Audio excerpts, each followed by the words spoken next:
Okay. I hope that the Wi-Fi will not fail me again. But hoping is one thing. Actually happened something else. Thomas, how are you? You good? I don't know if you hear me or not. Alive. Okay, it's live. Well, more than I can hope. Yeah. Can you?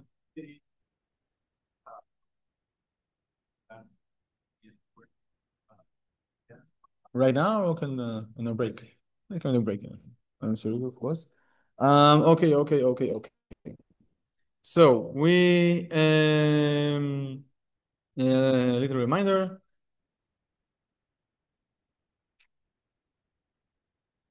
Under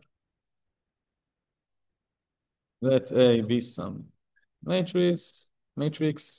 Yet again, if it's too the font is too small or something, just ask and enlarged. Let A be an FN number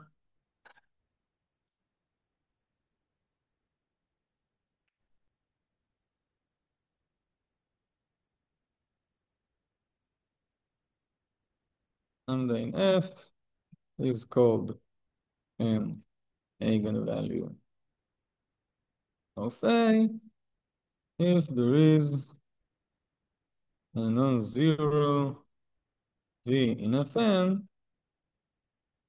such that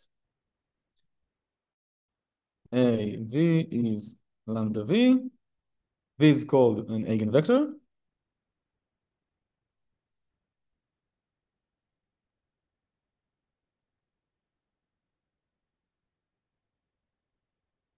Um, the vector space spanned by the eigenvectors of lambda is called an eigenspace. What? The internet is unstable. That is what I'm told by the Zoom. Yeah, unstable. But how do I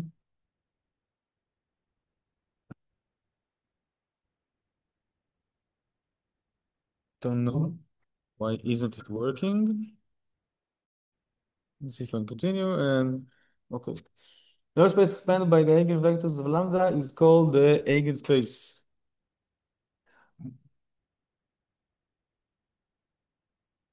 of lambda and is denoted V of lambda, whatever.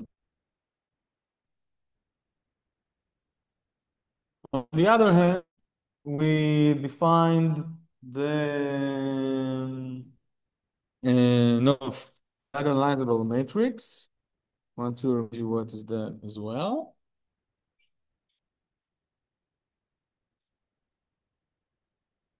A is called diagonalizable if there are D diagonal and P inverse such that A is PD minus one. What is so slow? What is going on today?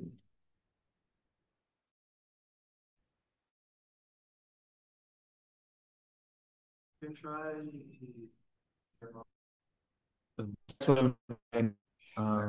Yes, the Wi-Fi um, wasn't working at all, and my mobile data is working now. I really need to run a Wi-Fi that only the lecturers can log in. Forget and don't remember my password, so it's not helping. A is called of this P, whatever, whatever. Why is it good?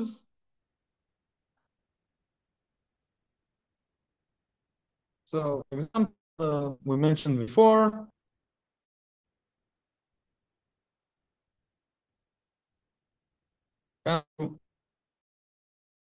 Calculating. Um, for example, I don't know why it's writing it down. Why aren't you working? Hmm. Let's try it from one of your phones. Can you open your no, hotspot? Well, like,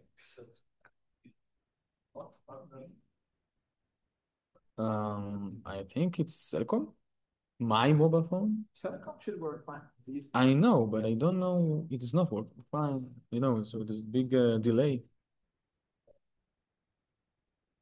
and I think it's the problem is here in the internet connection. I mean, the mobile data here is yours as well. Sure.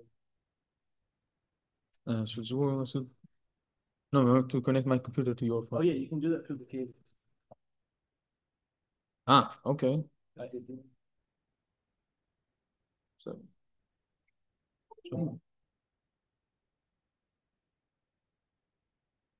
settings. Oh, no.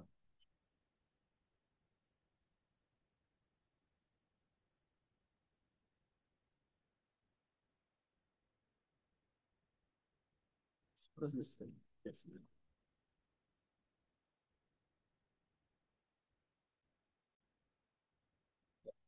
Okay, the load, but it says no internet, which is weird. Give it a second. Mm,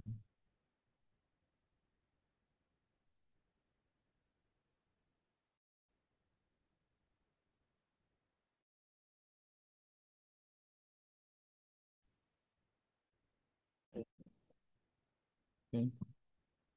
Some stuff.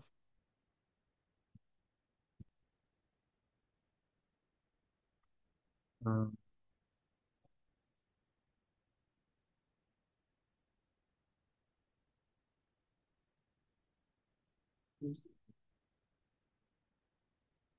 yes. Yeah, it looks like that. Oh, but it's still on my. No, it's still connected to my hotspot. Yeah, but if it's also connected to that, then it's using that, I think. Okay. Okay, let's try it. Okay, so it's diagonal if. Now, we mentioned that the diagonalization is important, so we want to have some nice conditions in order to know if a matrix is diagonalizable or not. So we define two different multiplicities of the eigenvalues. We still not a big delay.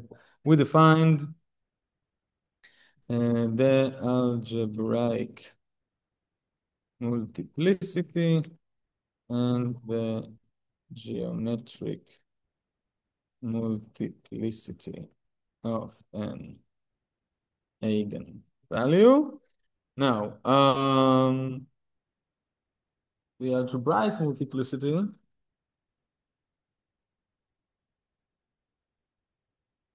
of lambda is the maximum k such that the, it's called monom, x minus lambda to the power of k divides the characteristic polynomial, which is determinant of xi minus a. As we know, the line between them is divides. Tachles, we call that. It is actually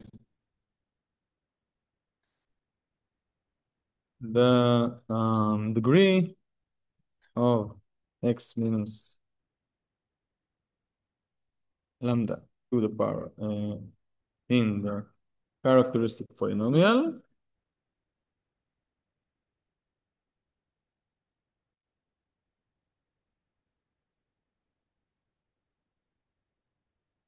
the geometric multiplicity, it's better right now, yeah, of lambda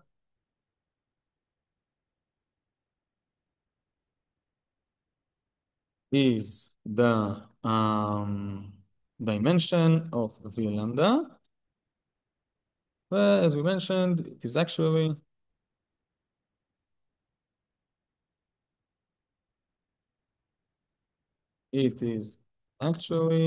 the number of free variables in the system.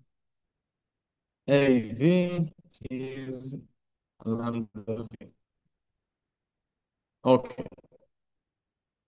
So, what did we say about the connection between the multiplicities and the diagonalization? We mentioned two theorems, and I want to write them down, and then um, we'll talk about how can we continue this discussion.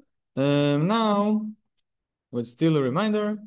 Now, for every eigen value lambda, we have that the geometric multiplicity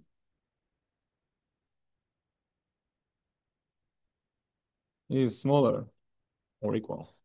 The algebraic one, and they are both between 1 and n, where n is the order of the matrix. Of course, there are, and they are natural numbers. It can be 1.5 or something like that. And we've already stated that if the sum of the geometric multiplicities is n, is the order of the matrix, then the matrix is diagonalizable. Um, that's what the theorem we finished with in lecture number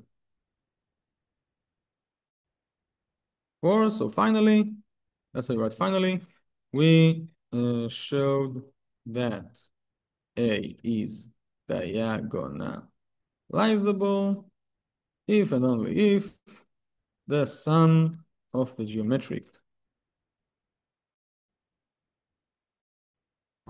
multiplicities is the order of the matrix. That's what we finished with in lecture number 4. Now, what I want to do right now is, as I mentioned,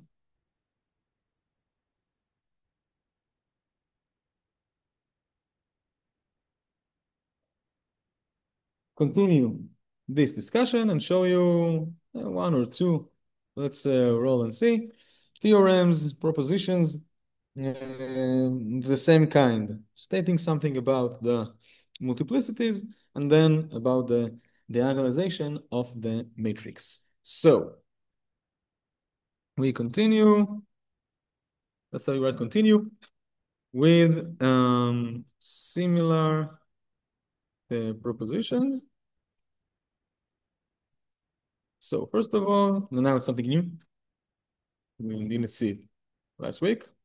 Proposition.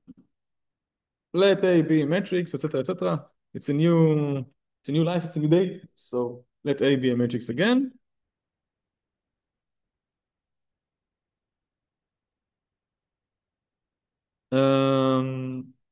The characteristic polynomial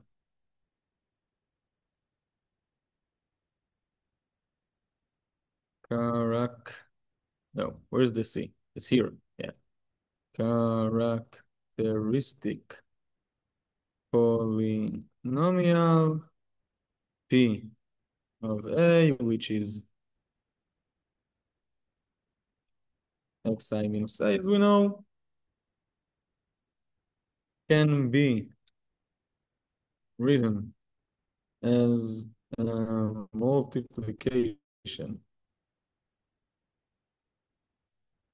of polynomials of degree 1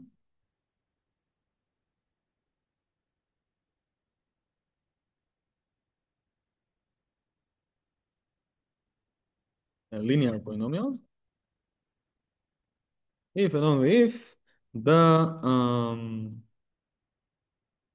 sum of the algebraic multiplicities is n. لا بقول לכם טובים. لا بقول לכם טובים. Yes. 03 What do you think? Something important? I know. I ask you. Do you think it's important? Um, and of course, generally speaking, the sum of all um, sum of all algebraic multiplicities is can be smaller than n. Now, the proposition itself is not very hard to understand. What do I want to actually talk about? What am I referring to here? Can the important case from this proposition is when PA cannot be written in such way. For example, let's have a look at the following matrix. 3 above 3. A number you all like? 3. And let's have it 0, 0, 0, 0, 1, 0, -1, and 0 again. The matrix is a real matrix. That's above R. And the characteristic polynomial here is not very complicated. Find the determinant of missed the absolute value.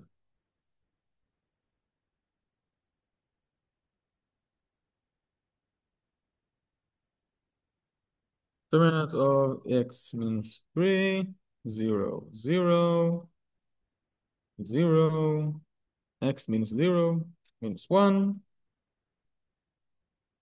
0, 1, and x again. And we can calculate the determinant using the first row or the first column because they both have 2 zeros, and it's x minus 3 multiplied by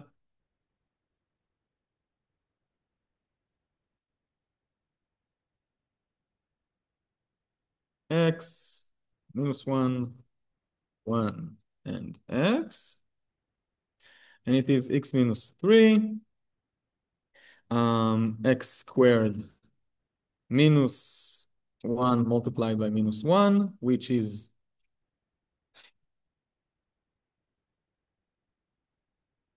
x squared plus 1.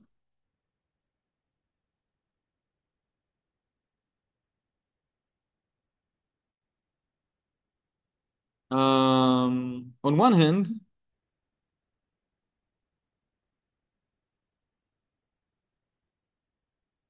PA above can talking real, talking real right now about R.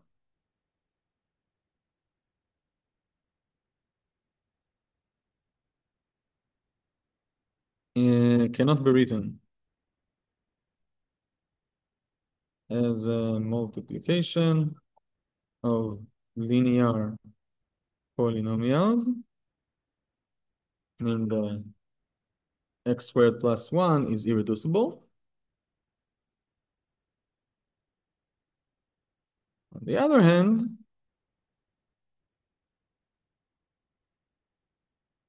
we only have one eigenvalue above R, yet again.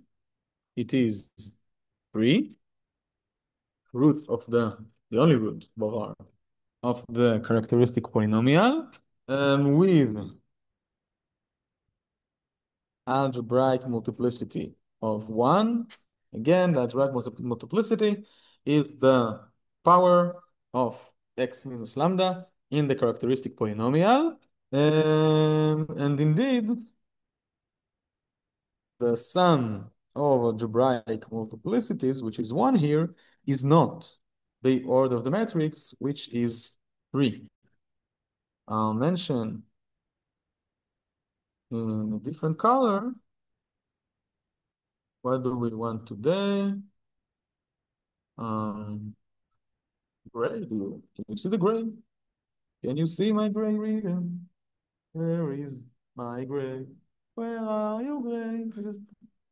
Ah, it's a bit. Yes. It's read out loud what is written. It's no, don't see it well.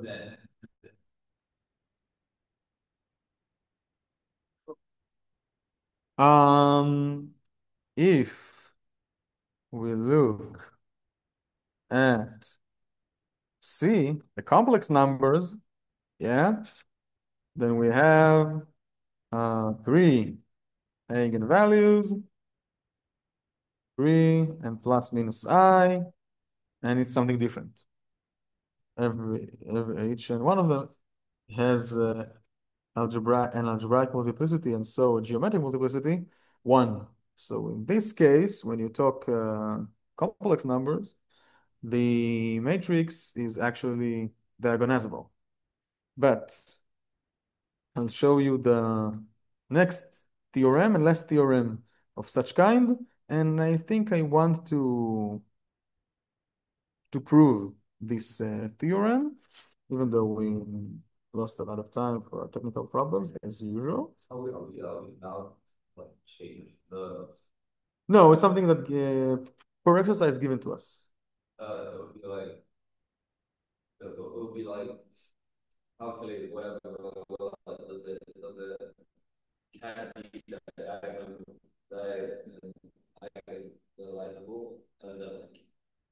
Yeah, over other field, it can be diagonalizable, right? Yeah.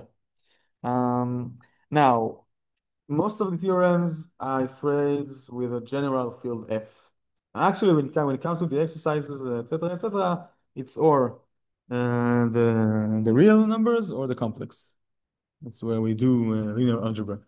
Okay, so what will be our final theorem about the connection between the multiplicities of the eigenvalues on one hand and the diagonalization of the matrix on the other hand? So I'll call it theorem because it's important enough to be called so. Let A be a matrix in F n above n. I think I missed the above n here. Yes, it's a matrix, not a vector. And again here. A is diagonalizable if and only if the characteristic polynomial PA can be written as a multiplication of linear polynomials, and for every eigenvalue lambda, we have the algebraic multiplicity and the geometric multiplicity are the same. Now, we need, and it's if and only if, we need two conditions for A to be diagonalizable. The second one is that PA can be written as multiplication of linear polynomials, but this one is pretty obvious. I mean, look at our example. If we can't write down PA as a multiplication of such linear polynomials, we don't have enough eigenvalues to put in the diagonal. As we know, we showed it as far as I can remember in lecture number 3, or it was even 2. No, I think it was 3. Yes. Find the diagonal matrix and the invertible matrix P. The values on the diagonal of this diagonal, that diagonal matrix D are the eigenvalues of A. So if we don't have enough eigenvalues, for example, here, it's only one eigenvalue, and we need 3 to fill up the matrix. Of course, it won't be diagonalizable, but moreover, and it's if and only if again, for A to be diagonalizable, we need that for every eigenvalue, the algebraic multiplicity, the tachlis, the degree in the characteristic polynomial, and the geometric multiplicity um, will be the same. Okay, so as as I mentioned, I want to prove this this theorem, and we use the theorem we mentioned here, and we showed last week when we finished lecture number 4. We know that A is diagonalizable if and only if the sum of the geometric multiplicities is n. We've already mentioned this theorem before. And moreover, or besides, whatever, we know that um, the algebraic multiplicity for every lambda is larger, equal to its geometric multiplicity. Besides, let's write moreover, it's more. Now we're going to use both of these facts when we prove our theorem. So it's an if and only if. We need to prove both sides. Okay, so let's start with our first side.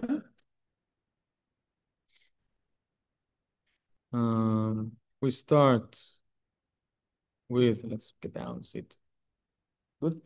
We start with, let's say, a diagonalizable A, and we need to show that, no, I think the other side is easier. If we know, we start with A such that TA can be written as blah, blah, blah, blah, and for every blah, blah, blah, blah, and we want to prove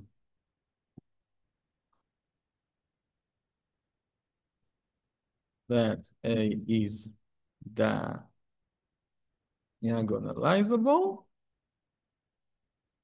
Now, as I mentioned, I'm targeting this theorem, this proposition. You want to know that the sum of the geometric multiplicities is n, but right now it's pretty easy. That's the easier part of the proof. Indeed, we know that by our last proposition, we know that the sum of the algebraic multiplicities is n. Our last proposition didn't talk about diagonalizable matrix. We talked about a polynomial, a characteristic polynomial that can be written as a multiplication of linear polynomials. And here, right now, it's what's given to us. We know that the characteristic polynomial can be written as blah, blah, blah. So we know that the sum of the algebraic multiplicities is n. We know this as well here in this direction of the proof, that every algebraic multiplicity is equal to the corresponding geometric one, because A lambda is G lambda here on our proof. we get that's the sum of all the geometric multiplicities is n, which is enough. We had enough, which is enough for A to be diagonalizable.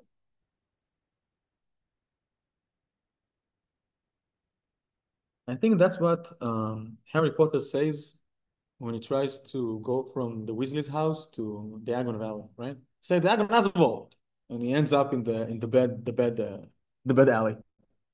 Diagonalizable. Now, that's the easiest part because the what is given to us is actually almost 100% of what we want to prove using the theorem of the about the sum of the geometric multiplicities. The second direction, the other direction of the proof, is the one that we need to discuss a bit more, but it's not very hard. I want to write down, then I'll give you a place to ask questions. On the other hand, on the other side of the proof, we assume that A is diagonalizable, and we want to show that PA can be written as a multiplication of Real polynomials, and for every eigenvalue lambda, the algebraic multiplicity and the geometric one are the same. Before we go through the proof of this direction, any questions about our first direction of the proof? So using the big theorem position, etc., that we've already achieved, this direction wasn't very hard. Can say that way. Okay. So now it is given to us that A is the diagonalizable. So we know that the sum of the geometric multiplicities is n. A is diagonalizable, and then it is n. We know that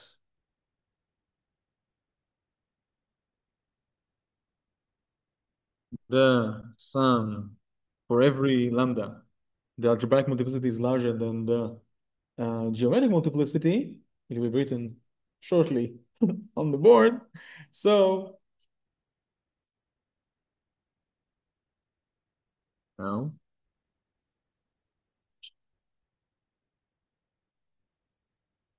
so we have that the sum of all algebraic multiplicities is larger or equal n, greater or equal.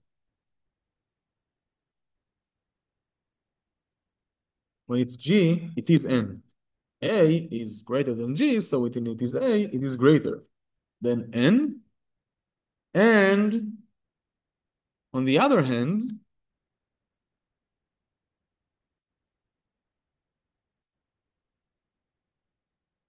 the sum of all algebraic multiplicities, as we mentioned and we showed an example, is always equal or smaller than n, because the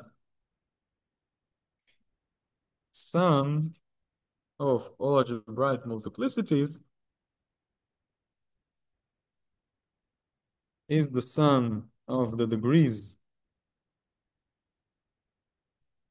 of x minus lambda as they appear in the characteristic polynomial. So the sum of algebraic multiplicities is equal or smaller than the degree of the characteristic polynomial. Why don't you know what degree is? What? What am I doing wrong? Deg? Ah, just deg without the re. Of PA, meaning that we know what's the degree of PA. You've already mentioned it, lecture even number 2. X along the diagonal, so you get x to the power of n, x to the order, the power of the order of the matrix, meaning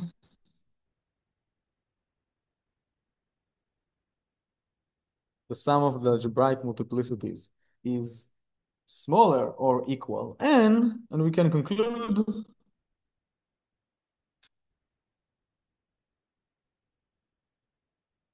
if it is greater or equal n and smaller or equal n, it is just n. When it is just n, by our last proposition,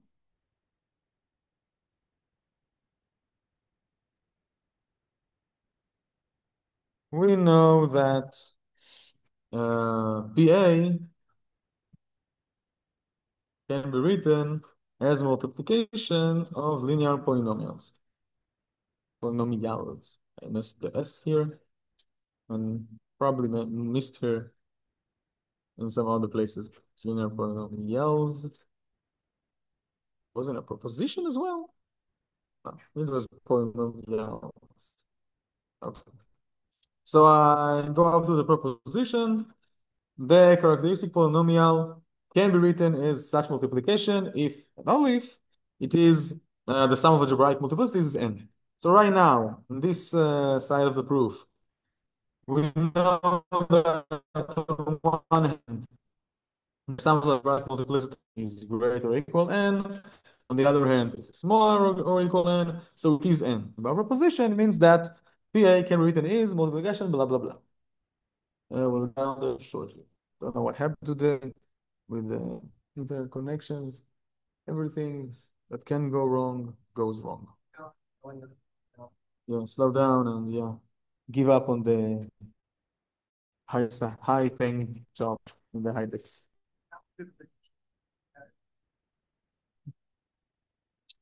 Now we need to show that for every eigenvalue lambda, the algebraic and the geometric multiplicities are the same. We can finish our proof and go on with the material. Okay, now let's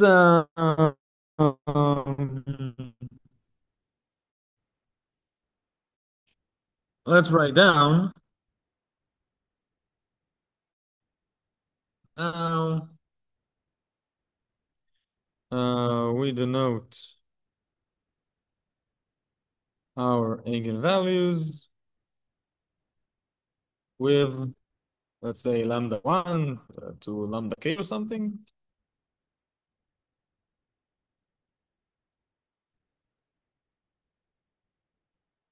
What do we know? We know that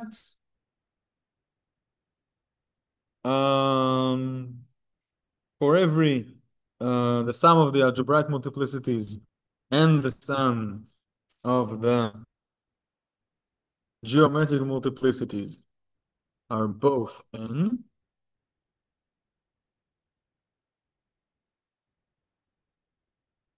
And we know that for every lambda,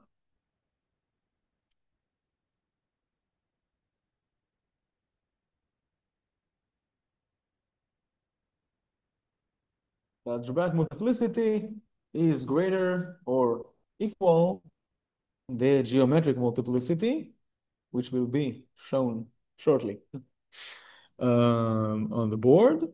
What'd you get? Colonel Joe. Now, if we write down these sums explicitly,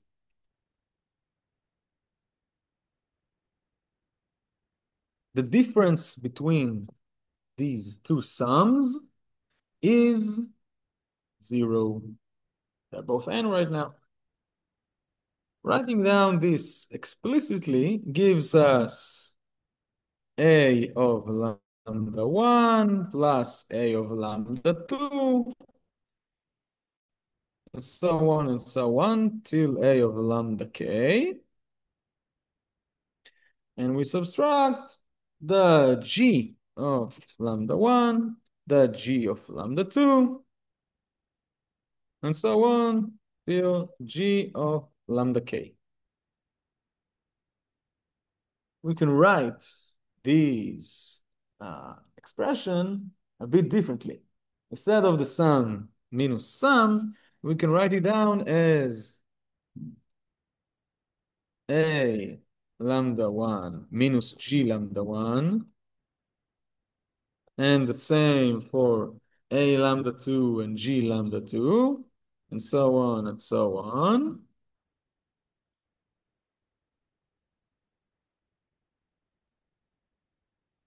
A lambda k minus g lambda k.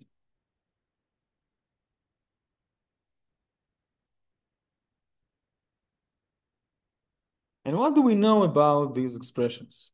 On one hand, I write down here again, it is zero. We start with zero, yeah? On the other hand, every one of the expressions in the parentheses is greater or equal zero because A is greater or equal G. Now, write down on the right place. Because A lambda I is greater or equal G lambda I, we have a sum of non-negative expressions, which is zero. That is zero, meaning that every one of the components here is zero.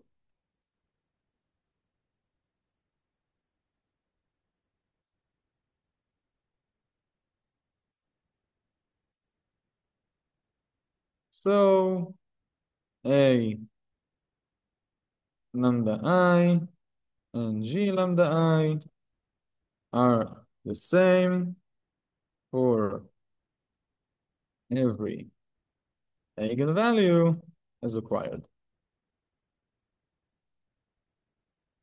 Oh, I didn't. Oh, Control S. It's an important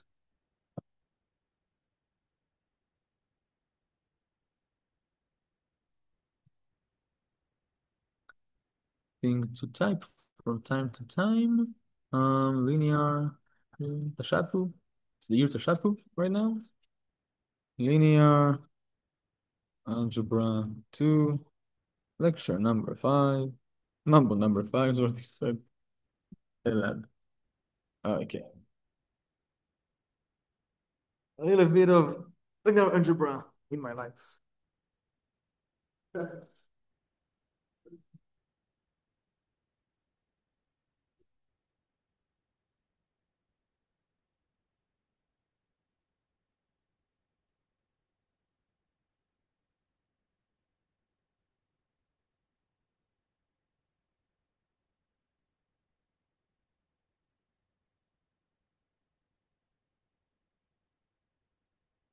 Okay. So that's our proof. Wanted to do it so because some of the theorems last week we just wrote it down without the proof. So here, nice little proof about our main theorem about diagonalization. Any questions about it? Thomas, any questions? I hope you're still alive. The my next question is what can we do? Now we can think about the problem of calculating higher powers of the matrix, but we can think as other problems as well. So what can we do when the matrix is not diagonalizable? Okay, it is not similar to a diagonal matrix. Okay, what can we do about it? So our next subject will be called triangularization. I think that's you write it down. Triangularization. Making the matrix triangular. I think that's what you say in the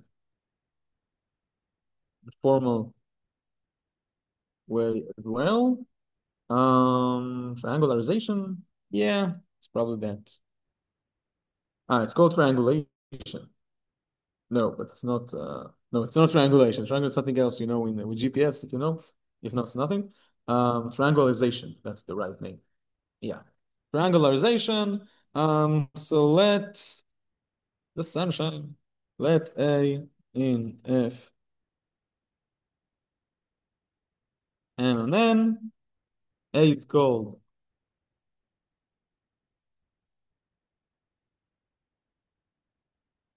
triangularizable. What? How the hell do you say it? Triangularizable. Yeah? No? I write it down letter by letter, and then I probably we will be able to pronounce it. Triangularizable. Triangularizable. Yeah. Yeah, triangularizable if it is similar to a triangular matrix. What is similar? There are a triangular matrix. Let's call it T. First, we control N. T and an invertible matrix.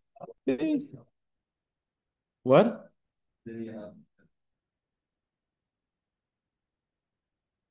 Again? This one? The way we write it, probably 200, 250 years. 150 years depends. But it's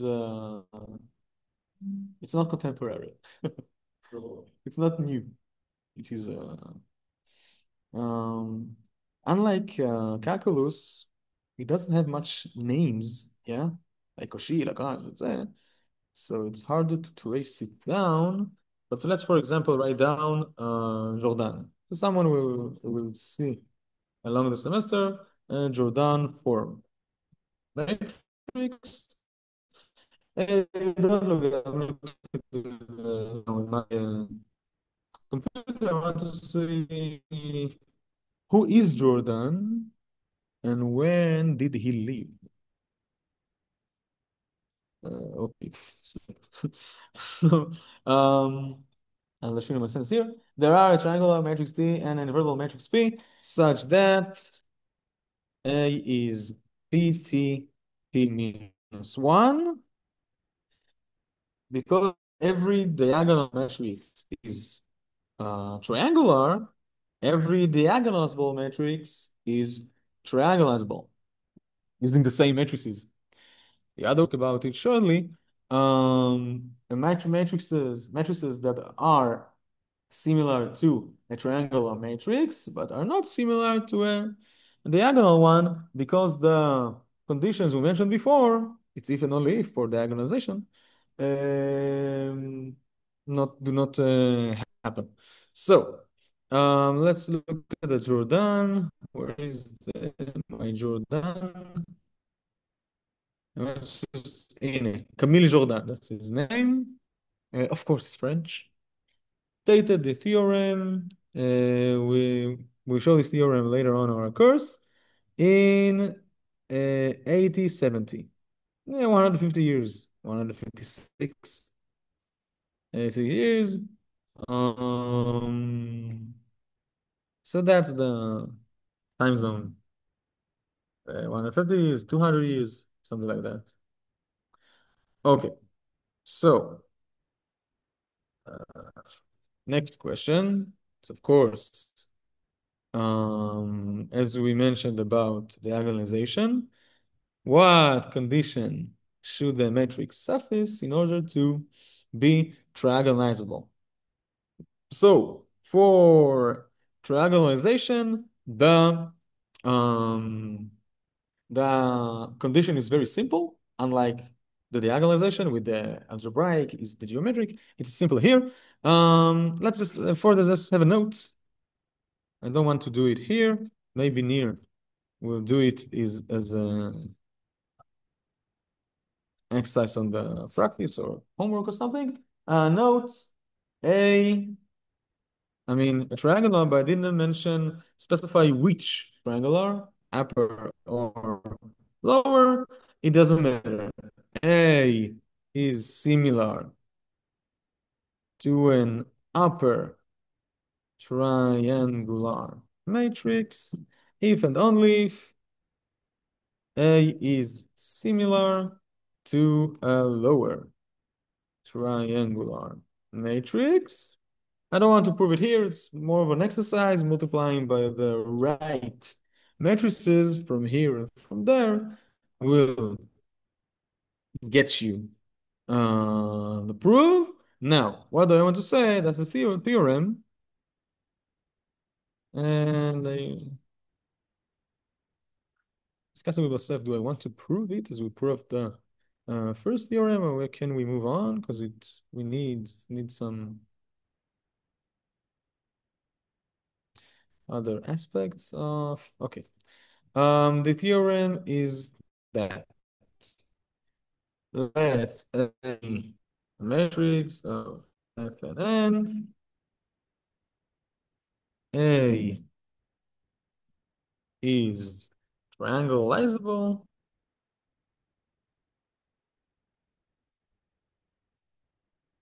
if and only if CA can be written as a multiplication of linear polynomials, and that's it. Nothing about the eigenvalues or so. About the process of the, technically speaking, about the process of the triangularization itself, we need to know what the eigenvalues are, and we'll probably show it later on. But right here, to be triangularizable, to be similar to a triangular matrix only that the polynomial, the characteristic polynomial of A can be written as a multiplication of linear polynomial. Um, Corollary, yes, maskana from here. Above C, above the complex numbers, every polynomial can be written as a multiplication of linear polynomials, meaning that above the complex number C, every matrix is triangularizable. Now, we note that uh, above C, the complex numbers,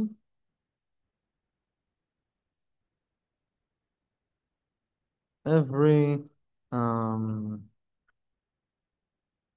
polynomial can be written as a multiplication of linear polynomial. So, above C,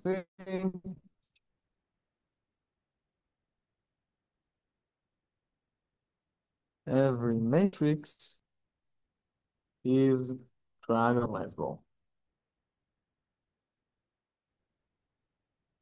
The other hand, for example, the matrix that we showed earlier, this one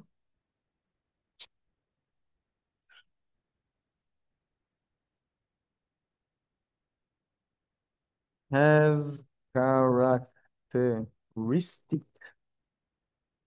polynomial, as we saw before, it is x minus 3 multiplied by x squared plus 1. And above R, talk about real numbers, it is not triangularizable. But that's the only cases. If we can write it down as a multiplication of linear polynomials, then A is triangularizable. Now, it's two different questions. Yeah, why is it true? I mean, proving the theorem. And how do we actually how do we actually do the process of the triangularization? So these are two different questions, and I want to say something about the second question. I want to show you how to do it, how to find the invertible matrix P and triangular matrix T such that blah, blah, blah. But it is a long process. I mean, we've shown an example here in the lecture, and of course, Neil showed in the practice as well, I presume. How to walk through the diagonalization process of a matrix, finding the eigenvalues, and then the eigenvectors, and then writing down D and P. And if we want to find explicitly the inverse of P minus 1, it's an additional work. And if we want to calculate a to the power of something, we have to calculate P minus half to this power, and it's an additional work. It takes time. Now, the triangularization process is, I don't want to say much longer, but it is longer. More steps, more um, multiplying of matrices. So what I want to say is I want to show you how to do the process of triangularization, but um, maybe in the homework, so because you have time, you can Nir can give you some metrics 3 on 3, maybe 4 on 4 to triangularize, but when it's coming to the final exam, I don't want to promise anything, but it's not hard, it's just long. So I don't want you to spend no an hour from the 3 hours of the exam on finding T and P for some matrix. So I don't want to say it won't appear in the exam. It can be there, but the chances are low, not because it's hard, not because it's not important, just because it's very long. Okay? So as I've already said, the process is long, and we are 6 to 7 minutes from our break. So I will show it to you, but after we get out from a break, we come back from a break. What I want to show you now is something else. And yeah, we can, yet again, um, we can discuss the proof of the theorem itself, but they are connected. The proof of the theorem, H diagonalizable, blah, blah, blah, and how do we actually do this diagonalization process? Okay, so the minutes before we go to break, I want to show you some proposition.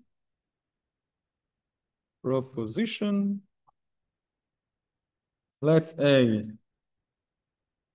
be a matrix, both some field F. If, and I think near in the practice will show you what can we do when the condition is not happening. What if the if is wrong? If PA can be written as a multiplication of linear polynomials, then the trace of A, the sum of the elements of the diagonal, is the sum of the eigenvalues, and write down in English right away. And the determinant of A is the multiplication, which we write with big pi. No, can write it better. Product. No, there's no product. Maybe small product. No, so write the big pi. But you do have it here. What is prod? It's probably prod. The multiplication of the eigenvalues, the sum of the elements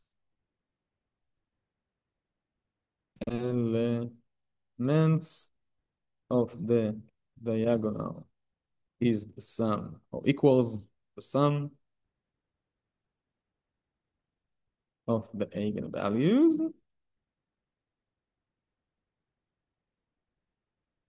The elements themselves on the diagonal are not necessarily equal the eigenvalues, just the sum. And the multiplication of the eigenvalues uh, is the determinant.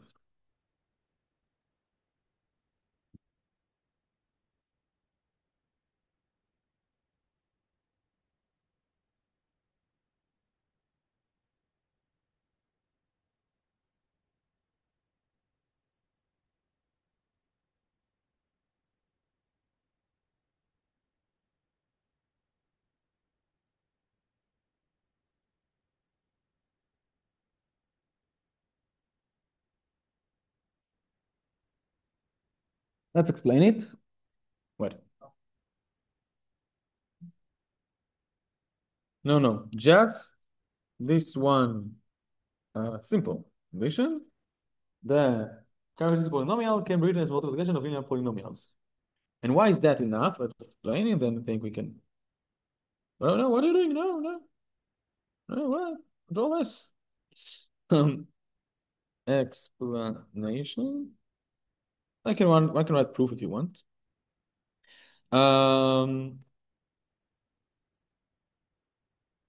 if PA can be written as a multiplication of linear polynomials, then by our last theorem, A is similar to a triangular matrix T. Now,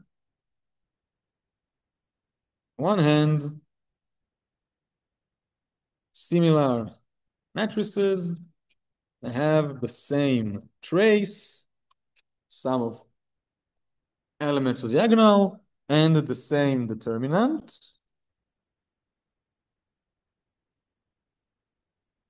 Determinant.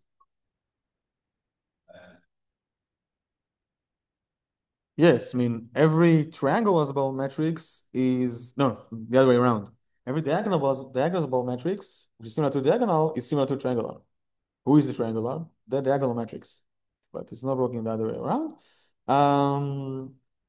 The determinant of A is determinant of T, and the trace of A is trace of T.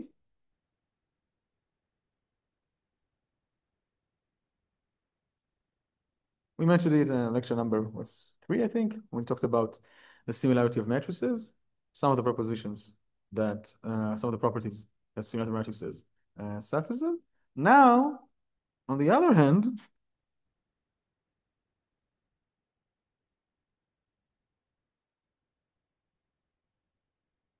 on the other hand, T is triangular. So its eigenvalues are the elements of the diagonal.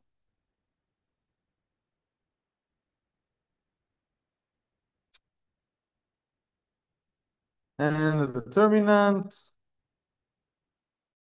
is multiplication of the elements of the diagonal, as we've already seen in lecture number 1. And we get, we get determinant of S, determinant of T, which is the multiplication of the eigenvalues.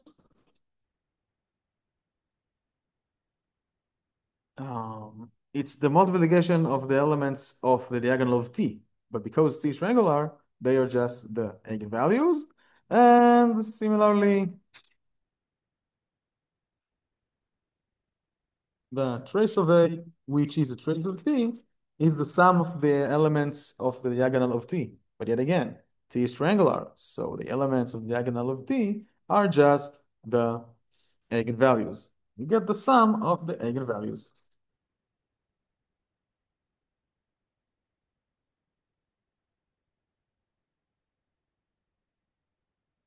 Now I want to say, well, I say that probably, first of all, we're already on the break of the over break, yeah.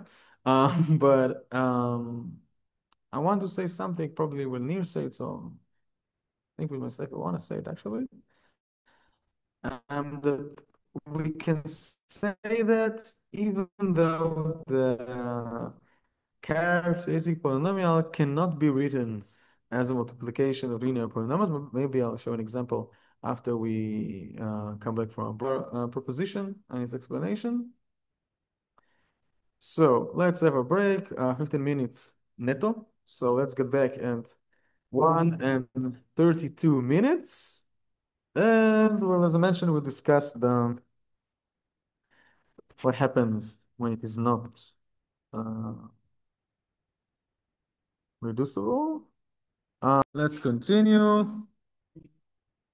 I hope that I will not need it. I'm using my phone right now, but let's see.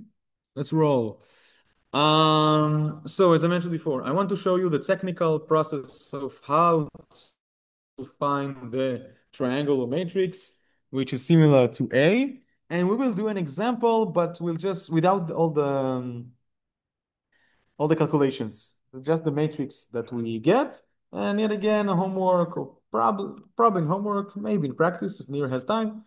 You'll do an explicit from start from beginning to end example of triangularization. And about the proof of the theorem, about how do we know that the matrix A is triangulable, blah, blah, blah, the process somehow proves it, how to do the process of triangulation. So, um, let's have a title, the process of triangularization. The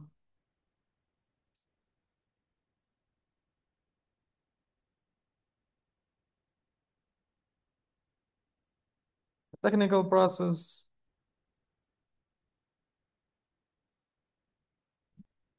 is how we actually prove theorem, because we actually explicitly show how to find this matrix T. So let A be a matrix of order n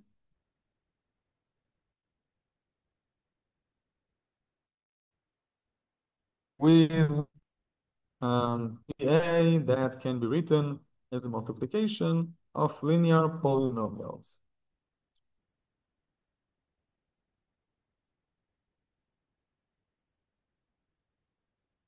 In order to find T and P, so triangular matrix T, triangular matrix T, and an invertible matrix P, such that A is PT P inverse. We follow, we go through the following steps. I don't know, should you say it?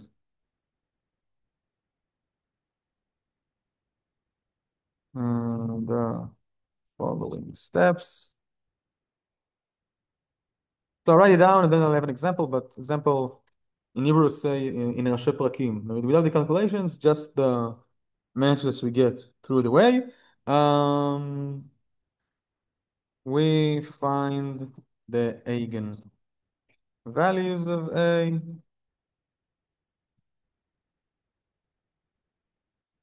the eigenvectors,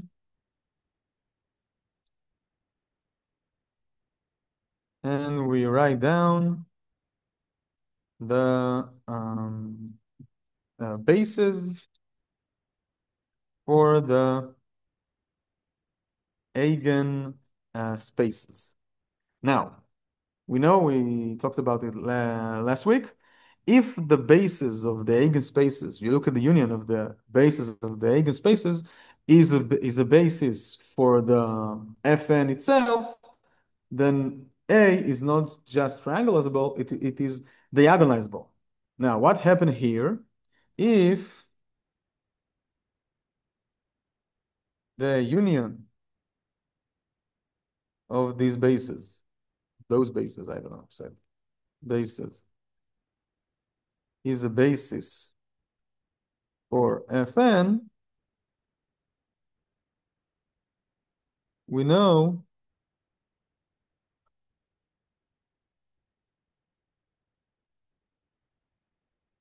that A is not just triangularizable, it is diagonalizable, and we know how to find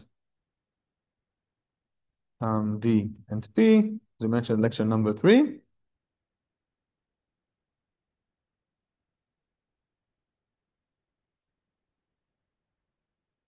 What do we do when the union of the, let's call them eigenbases or something,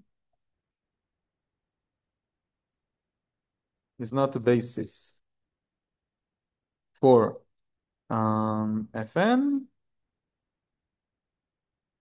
Things become interesting, and we move to our next step. Well, let's write down step and write it down. We complete the union of the bases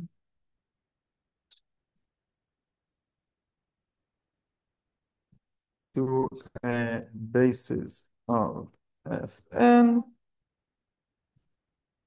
by adding linearly independent. Independent. So write down, yeah. Vectors, and we have basis, let's call it B of Fn. Right now is what I usually call a general description. We need to show, we need to watch, observe an example in order to understand what the hell are we talking about. Where is my ball? Ball. Ball. Yeah. Huh? No, because you're not from New Zealand, do you? No, New Zealand. New Zealand? No? That's British. The original video is in New Zealand, no? It's an American, a British one, and then someone from New Zealand. I mean, British people, of course, have a lot of sub accents themselves, right? But I remember this. It's a famous video where three girls sitting around and they want to say bottle of water. So one said in American accent, the second one in British accent, and then the one from New Zealand saying, "Oh." Um, British, New Zealand, American. Where is my bottle? I'm afraid I forgot it in the bathroom. So just a minute, I'll get it and we'll continue. Okay, put spaces here. It'll be easier to watch. How are you? Want to learn linear algebra? No. Why? Want to make algazim in the high-techs? Ah, okay. So we'll do algazim in the high-techs, hopefully. Good luck.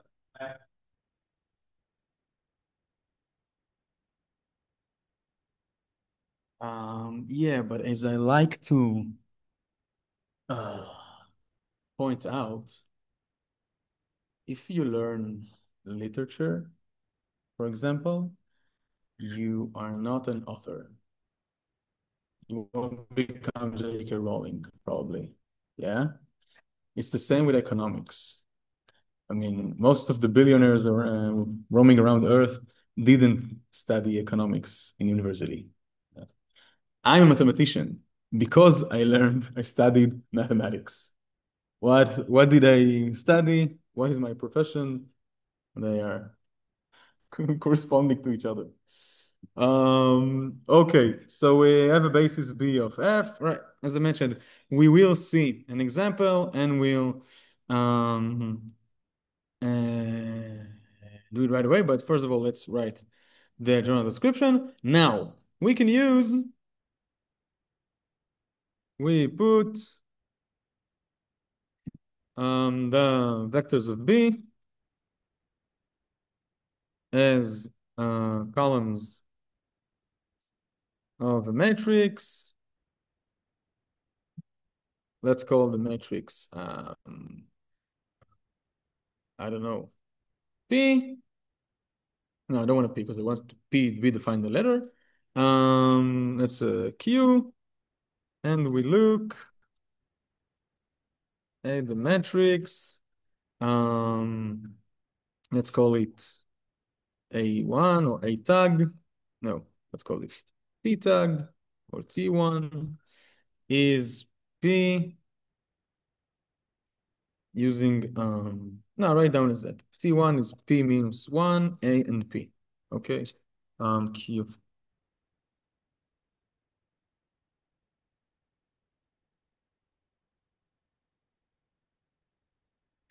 Now, on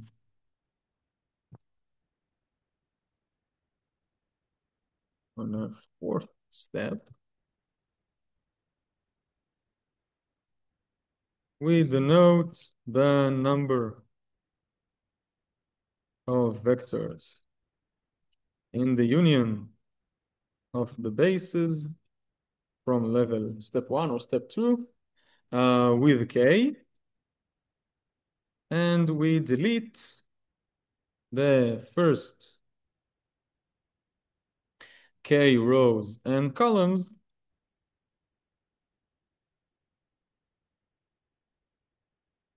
from T1.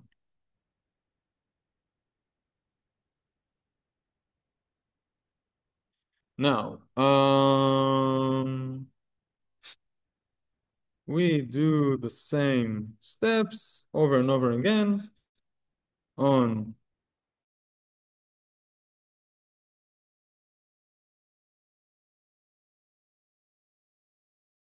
points. Because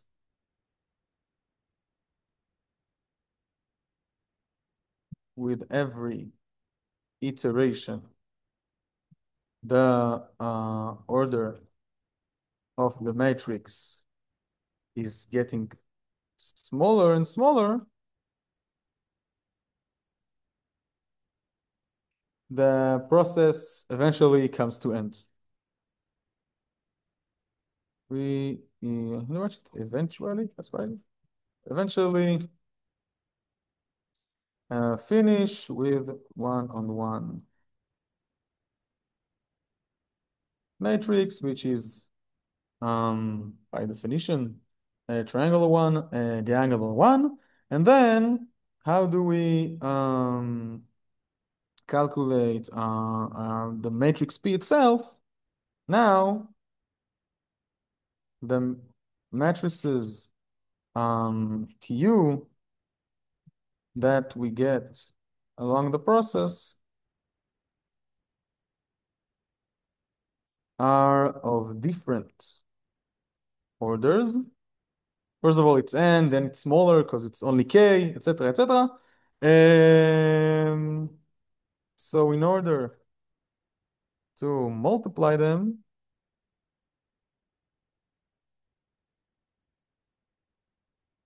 we add every q. Then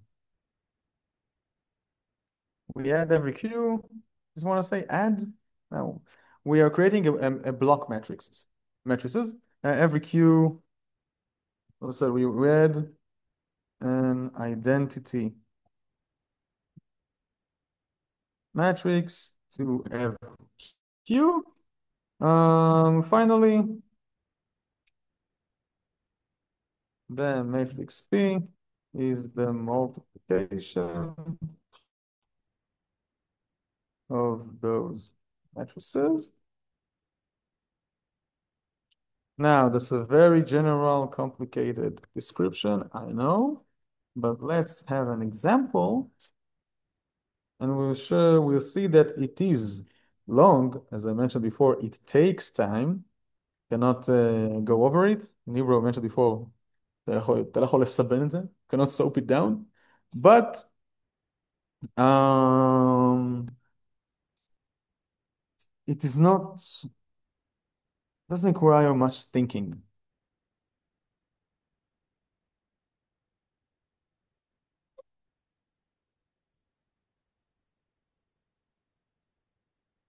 So as I said, I want to have an example.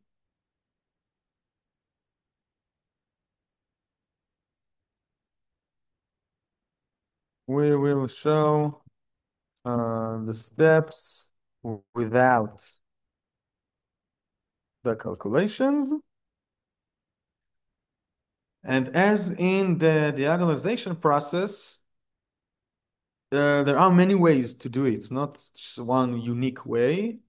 In the diagonalization, we can choose for the eigenvectors infinite number of choices. And here it's even more free because we can choose how do we want to complete the basis of the eigenspaces to a basis of Fn. So show the steps without the calculations. Our example, we look at the following matrix A. We're looking at even a prepared example, so I can write down right away what actually happens, so without doing the calculations myself. So I look at the matrix, -1, -3, -5, -4, and 1, 1, -1, -3, and 2, 5, 9, 12, and -1, -2, -3, -3. So right place to mention that you can find online, just putting aside GPT, etc., etc., there are some more primitive but efficient calculators, triangulation calculators, diagonalization calculator, etc., etc. You can plug in a matrix and you get, as a result, the matrices P and T. So this is the matrix A. First of all, write it down as the steps. We find the eigenvalues. Now, determinant of x, ai minus a, blah, blah, blah. It's a long process. I just write down the results of every step. The characteristic polynomial is, how do I know it? Trust me, bruh. It's x minus 1 squared, x minus 2 squared. So the eigenvalues are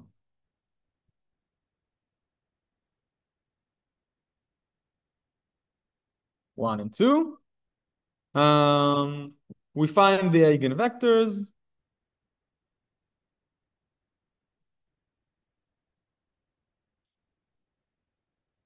Solving AV is lambda V for every lambda. For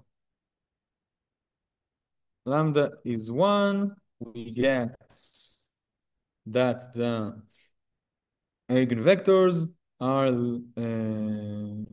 looking like, let's say, A minus 2A, A and 0. And for lambda equals 2, we have the vectors are looking like A, 0, minus 2A, and A. So we can write that the eigenspace of 1, the vector space spanned by the eigenvectors of the eigenvalue 1 is the span of 1, minus 2, 1, and 0. And the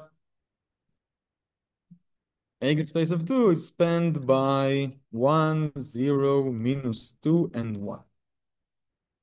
That's the first step.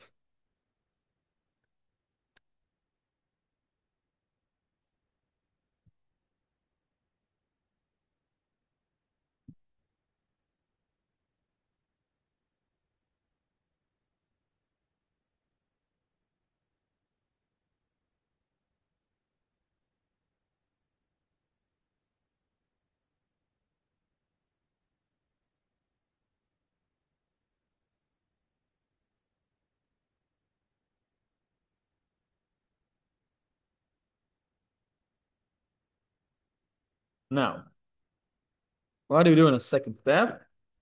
We look at the union of these bases. The union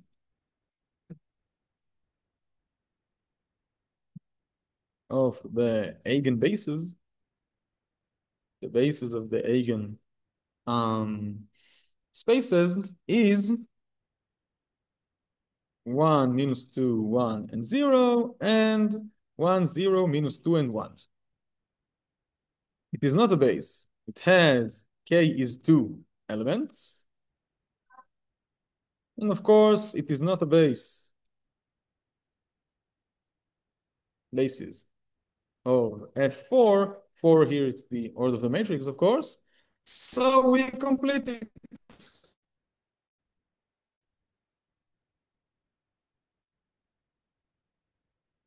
One. For example, and as I mentioned, there are there's an infinite number of ways to complete a linearly independent set, which is not a basis, to a basis, adding linearly independent vectors to the set. So one can add probably the simple way to do it, and we call that basis B. We can add 0, 0, 1, 0, and 0, 0, 0, and 1.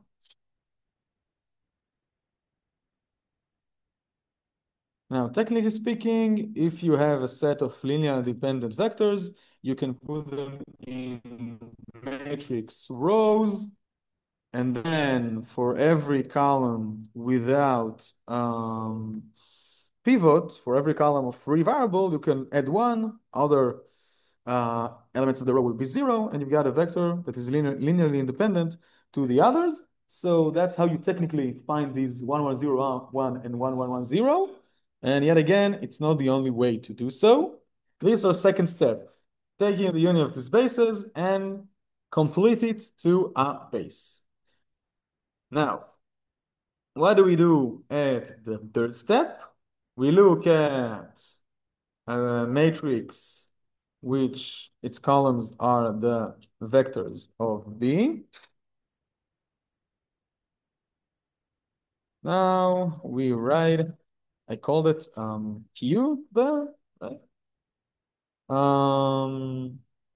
Just put the vectors in a column. Let's do it quickly. 1, minus 2, 1, 0, 1, 0, minus 2, 1, 0, 0, 1, 0, and 0, 0, 0, 1. So we can find Q minus 1 as well. This is a tiresome process as well, right? Finding the inverse matrix of a given matrix, comparing it to the identity matrix, and canonically eliminate it in order to get to Q minus 1. Yet again, I'm just writing the results, not talking about the matrix and stuff. You know what? Let's write down what I call the T1 here in the process. T1 is Q minus 1 AQ. And if you calculate with what is Q minus 1 multiplied by our matrix A multiplied by Q again, you get the following matrix. And as I mentioned, I've already prepared our example beforehand. So we have 1, 0, 0, 0, 0, 2, 0, 0, and a bit of fractions. Write down as numbers will be easier to watch. This would be minus half, and this is 1.5. And here we have 1, 6.5, 2.5, and 3.5. This is the matrix we get from our first iteration of the process, right? We're finding out eigenvalues, eigenvectors, eigenspaces, eigenbases. complete the union of the eigenbases to a basis of the whole vector space, and then writing down as columns of matrix and calculating the q minus 1 AQ. This is our first step. Now what do? We delete, now level 4, we delete the 2 rows and 2 columns of T1. Why 2? Because the number of elements in the union of the bases, which we denote with K, is 2. So now we delete the first K שווה 2 rows and columns.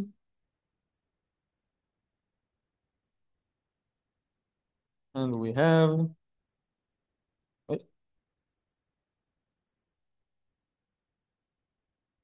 the following 2 on 2 matrix.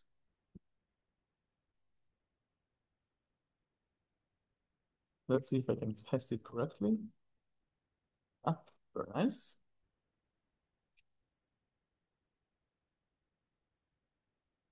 And now for the same matrix, for this matrix, let's call it, I don't know, Q2 or T2 or something like that, or A1 or whatever.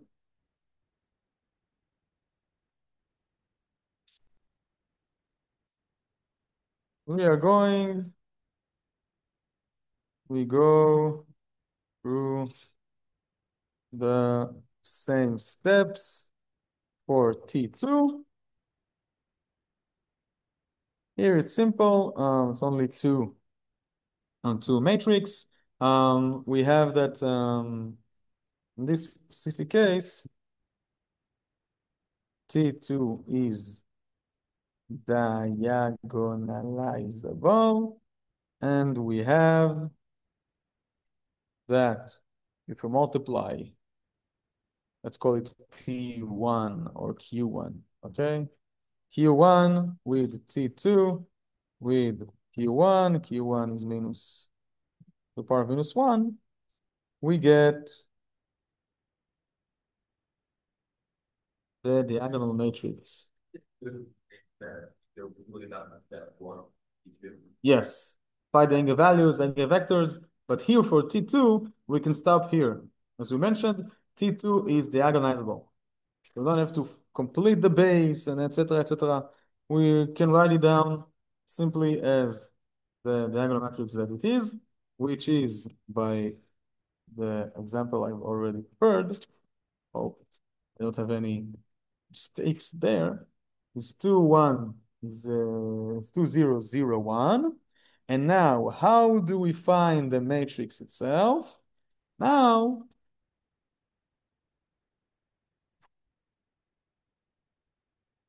for the original big matrix of order 4, we denote, let's call it, I don't know, P1, which is Q1 that we add the identity matrix to it, added by blocks.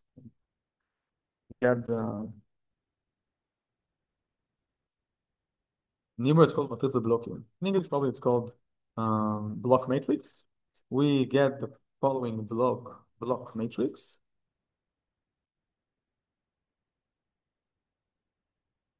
We add the identity, so it is 1, 0, 0, 1. And these are metrics. Q1, I didn't write down here. It's my mistake.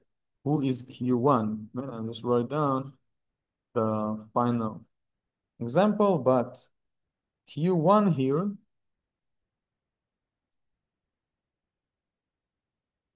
no,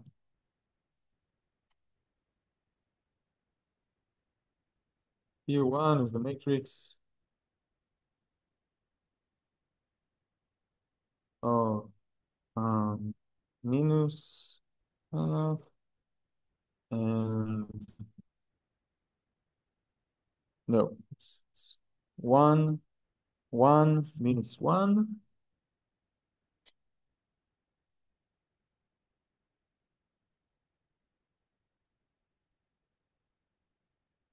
and minus 0.6.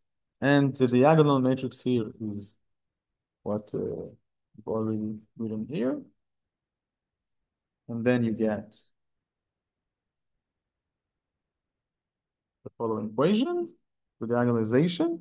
And now, in order to multiply it with our matrices from the first step, we need to add, as we mentioned before, the appropriate identity matrix of the right order.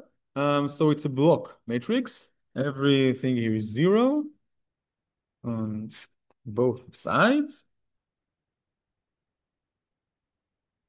Are you familiar with the concept of block matrix? Something you've already seen before? No. Okay, so I didn't know that. So just a sec. Um, Here. Oh, just write down.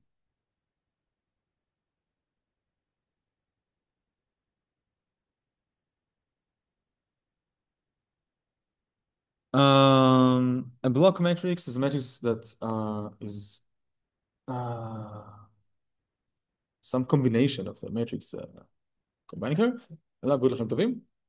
We put down along the diagonal the matrices, and outside of the diagonal we just put zeros. So if I have two matrices, I identity, which is this block, and just a sec, this block, and Q1, which is this block, the block matrix is the matrix we wrote down here. Generally speaking, if you take two matrices, A and B, and write the plus in a circle, which means the block matrix, the matrix is A, B, and here matrix and another matrix that are all 0. That's the uh, how you create block matrix. Now, for finally or final line, we have that the you take our matrix A and you multiply it with the matrices P and P1. I called it P with the process. No, I called it Q. Yeah. You multiply it with Q minus 1, and then what you multiply it with Q. That's how you get the matrix I call the T1. But when you multiply, let's write it down, T1.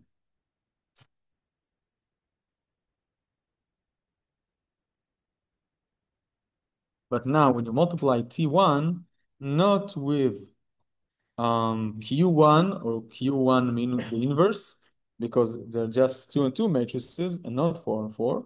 When you multiply it with these matrices, the block matrices, and the block is a bit artificial, just so the multiplication will be defined. You multiply it with these matrices, and I called it P1 if you want to use this notation.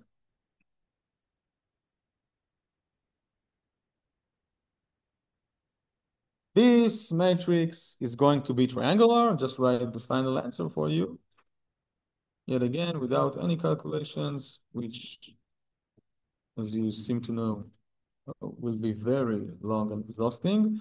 Just writing it down without all the calculations, quarter, some 50 minutes, something like that. And it's all the calculations is very terrible, but if it's 3 on 3, or the numbers are extremely easy, or just happen to have time, like, hour and a half to spend on it, probably exaggerate, but half an hour. Yes. And we haven't met his older brother who spent time in federal prison. Let's just say in Hebrew, It's the process of finding the Jordan form of a matrix, but we'll get there when we get there. I mean, diagonalization that we showed on lecture number 3 and was okay, it's a bit, so we can go through it, is the nicest part of the technical part of our course. The triangularization is much worse, and there is an even worse process, the Jordanization. I don't want to say to find the Jordan form. We'll talk about Jordan form probably we start in lecture number 6 next week. But there I'm not sure I want to show you the process. On the other hand, there, even if the matrix is 3 on 3 or something, it's still interesting and not just diagonalizable, and that's it. So when we get there, we'll see. Um,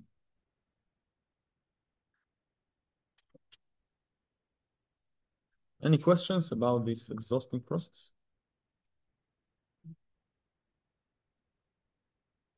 This would take like an hour to do. An hour at the best. I mean, if we do it, by hand, not using any computer or something, just finding the eigenvalues of a 4 on 4 matrix can be a tough question, tough problem. Calculating the characteristic polynomial in a way that we don't open the brackets as much as we can, but on the contrary, trying to pull out as many brackets as we can to find this common multiplier. And then, okay, finding the eigenvectors is solving system of equations. And then complete it to a basis, adding linearly independent vectors. It's yet again some technical process, a short one, but still is. Putting the vectors in rows, and as we mentioned before, and then calculating the inverse of the matrix Q and multiplying them in order to get the matrix T1. And now we delete the rows, and after all that, we do it all over again. Of course, it will be shorter because it's a smaller matrix, and specifically here, this 2 and 2 matrix is diagonalizable. So we do quickly then finding the eigenvalues and eigenvectors. Eigenvalues we write down in the diagonal of the diagonal matrix. The eigenvectors are the columns of the invertible matrix, which I denoted here Q1, and then we can write down the equation of the diagonalization itself. Then we add the identity matrix in order to get matrix of order 4 again. And then we can multiply them all to get the triangular matrix we want to get. Now, this line is not a necessary part of the process. It's just the bottom line. If we did the process correctly from the beginning till here, then we know that the multiplication will give us a triangular matrix. But if we want to know which triangular matrix, we need to multiply these matrices. So the bottom line, this process by hand can be very, very long. An hour, maybe more. And as I mentioned, yeah, we have rich and so much fun syllabus. We don't want to spend half of the exam on one specific and, one must say, boring process. What?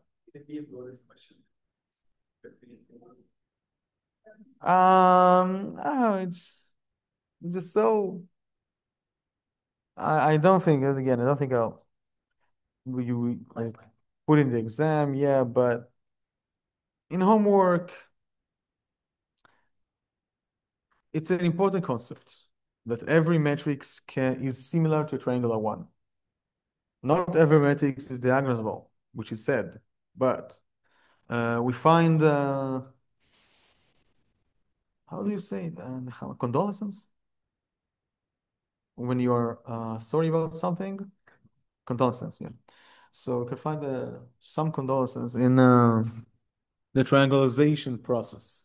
And it is important. As I mentioned before, multiplying very large matrices and finding the eigenvalues, etc., is a basic concept in many uh, computer science related fields.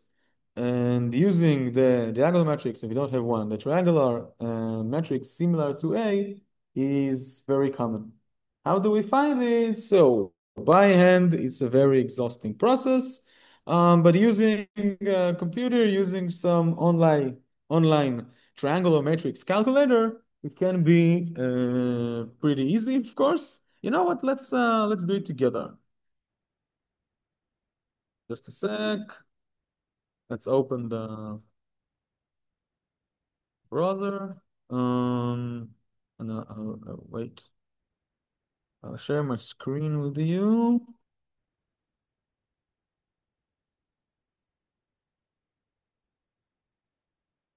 Okay. Triangularization. Let's see, calculator. I'm not even asking what? I'm not even asking Gepet, ChatGPT for that, which can it can probably do it pretty easily. Here's triangle. Okay, they call it trigonalization, but it's French, so don't trust it. Called triangularization. Here you can plug in the matrix and get yourself the triangularized matrix. I don't know if it shows you the steps. Probably it is, but what was our matrix in the first? Um, -1, -3, -4, -5.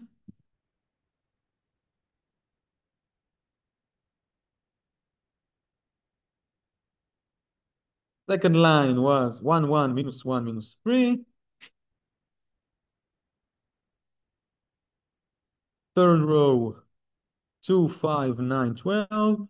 2, 5, 9, 12. And last row was -1, -2, -3, -3.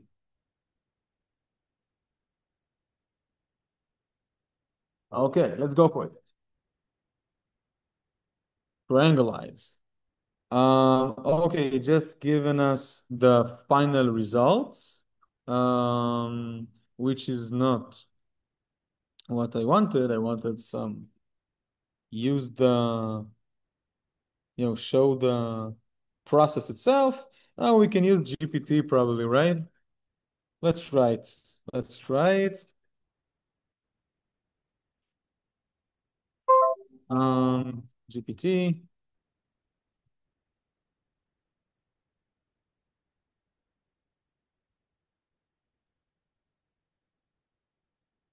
Okay, it thinks. But what I want to mention again, it's not a unique triangular matrix. There are infinite ways to do it. How do you complete the base? How do you choose the eigenvectors? Let's write down quickly. Hi, Jepet, how are you? I don't know if you do it, but I always ask him, please um, go on absolute mode without the emojis and hey, how are you? The stuff. Um, can you write the full triangularization process for the following matrix? And let's paste the image. Hope that you will read it correctly. Okay, it will take time. Produce an upper triangular matrix using row operations. No, it's not I want to. I don't want you to eliminate it. No, no. I want you to find a triangular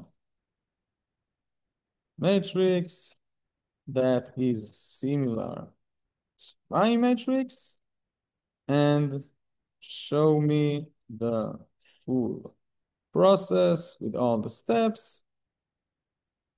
Maybe you call it like the French one, trigonalize, yeah?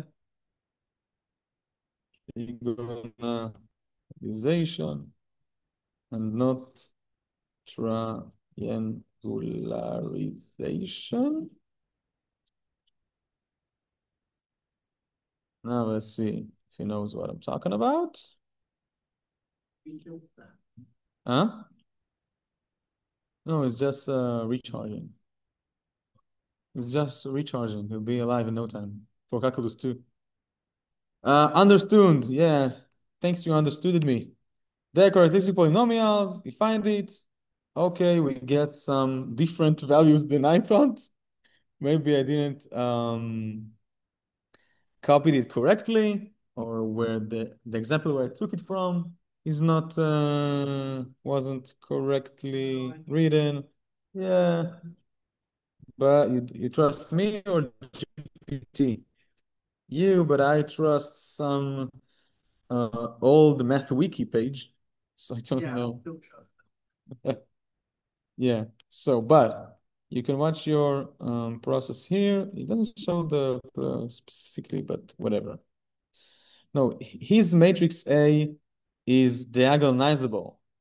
You are wrong with the eigenvalues. Okay, so let's talk now. I want to do another one little thing before we finish our class. So we leave GPT with its problems. You are right. Thank you for stopping me. Okay, I stopped you. Okay, that's correct. One multiplicity two, two multiplicity two. Perform full trigonalization. Show me what you got. Okay, let's get back to our x. Blah blah blah. Very boring, as we mentioned. Okay, now what I want to write down is the a theorem called the Cayley. That's how you write it. That's his name. Yeah, of course, it's someone who died a long time ago, but I think you write it down. Cayley. Yes, that's how you write it. Cayley.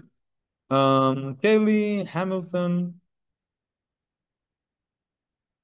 theorem.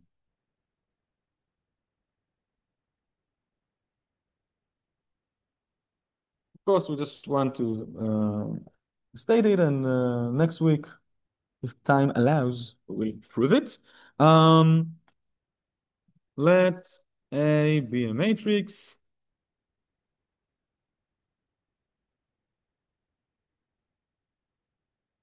and let some Q be a polynomial.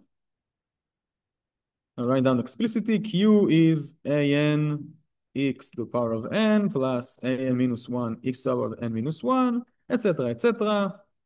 A1x and A0. Maybe you've already seen it in the first course, maybe not. Plug in a matrix in a polynomial. Instead of x, put a matrix A. How do we do it? It's not a theorem, it's just technical issue, and the theorem talks about this technical issue. We define how do we put a matrix in a polynomial, QA by, instead of x, we put A. Okay, makes sense. But what do we do with the pre-coefficient?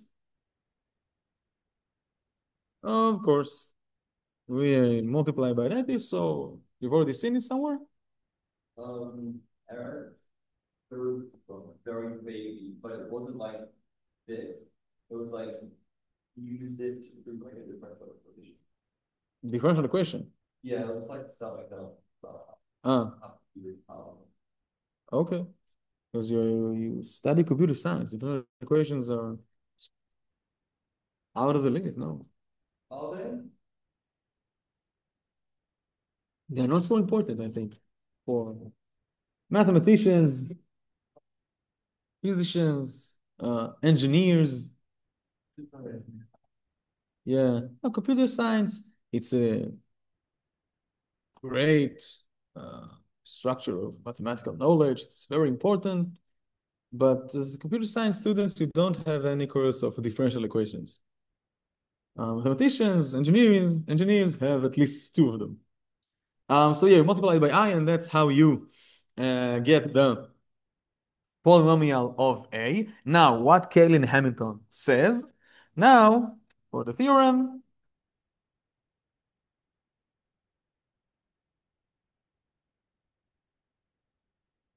if you take a matrix A, every matrix A, and you put it in, instead of X, in its own characteristic polynomial, you get 0.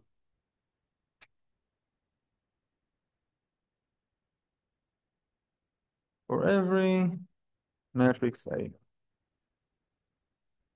Now, for a quick example, let's say we have A is the matrix of order 2, 1, 2, 0, and 3. Here, the characteristic polynomial, because it's a triangular matrix, is x minus 1, x minus 3, which is x squared. I'll just write it down like that. And we have, if we put A in it, instead of, yet again, instead of free coefficient, we write it with I, so it's A minus I and A minus 3I, which is 0, 2, 0, 2,